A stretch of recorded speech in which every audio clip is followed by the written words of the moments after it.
So, Paramount is reborn like a phoenix rising from the ashes. Skydance's David Ellison has bought it.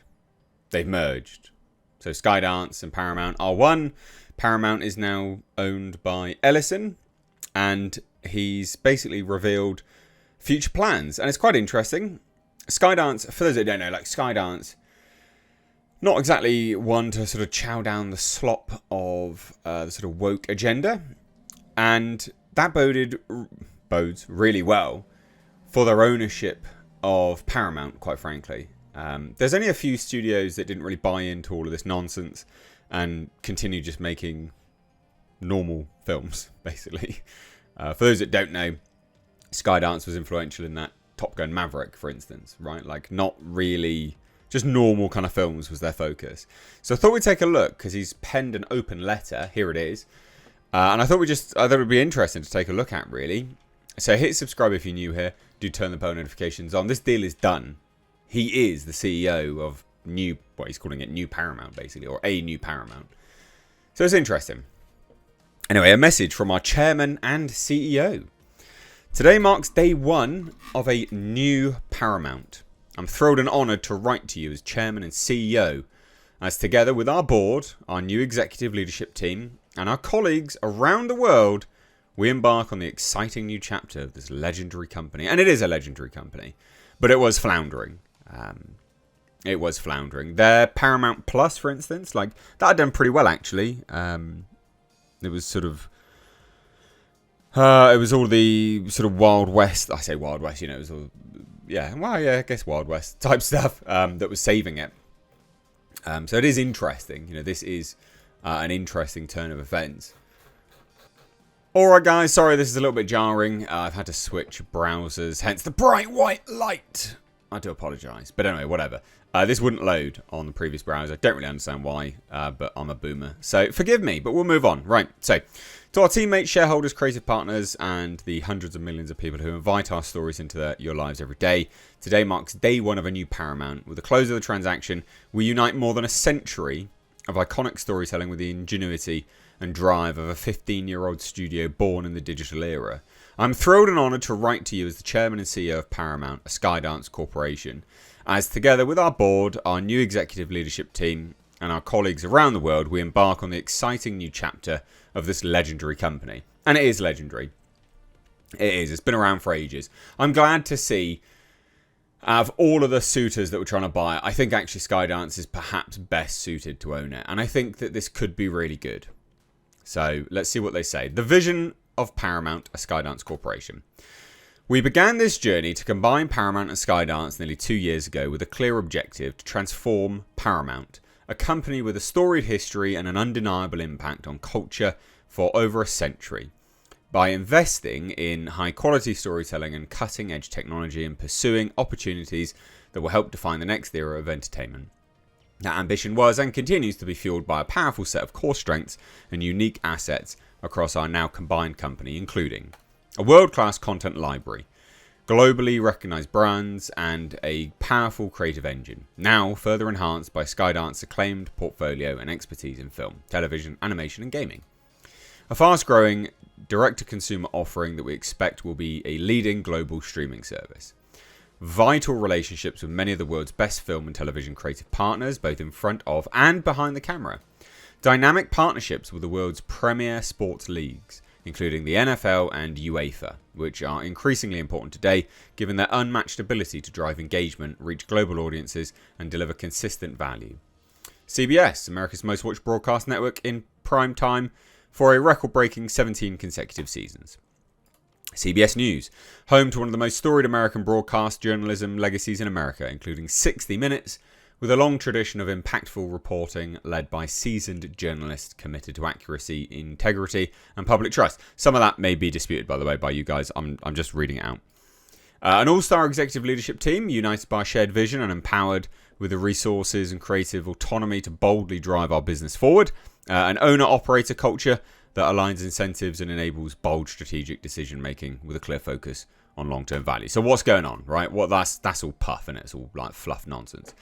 So what is it? Well, They recognise that realising the ambitions in today's dynamic and fiercely competitive global market won't be easy. They're in the midst of a generational change in the industry, which is true. Nice to see them acknowledge it. We understand Paramount has faced its own significant challenges, compounded by the reality of a merger process that stretched out over a considerable length of time. So it's good that they acknowledge that.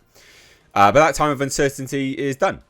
So what they're going to do? Well, they're going to work on conviction and optimism to transform Paramount into a tech-forward company that blends the creative heart of Hollywood with the innovative spirit of Silicon Valley. By harnessing cutting-edge technologies to serve great storytelling, they're going to unlock the company's enormous potential. They're going to do a bit of AI stuff, basically. We have the resources, talent, and strategic clarity we need to build the world's next-generation media and entertainment company. And to get there, we will focus our efforts and investments on the areas with the greatest potential for growth impact. So they're going to invest in growth businesses anchored by creative engines and superior storytelling. Good.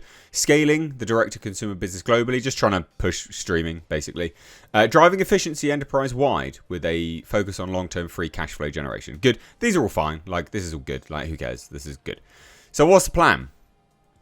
So they're going to reorganize the company into 3 business units. Studios, direct-to-consumer, TV media. That's probably best to do that anyway.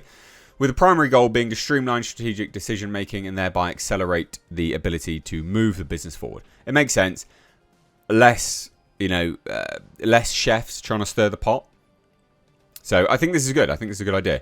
So they believe in bringing studios together, which will enable comprehensive greenlight and licensing decisions, increase production output, enhance the ability to attract top creative talent, and improve transparency for external stakeholders.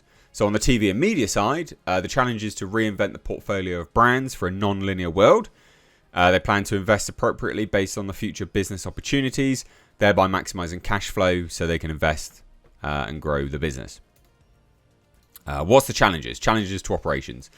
So they're planning a process to transition the entire enterprise to a single technology platform. Sure, this is again kind of waffle, to be honest.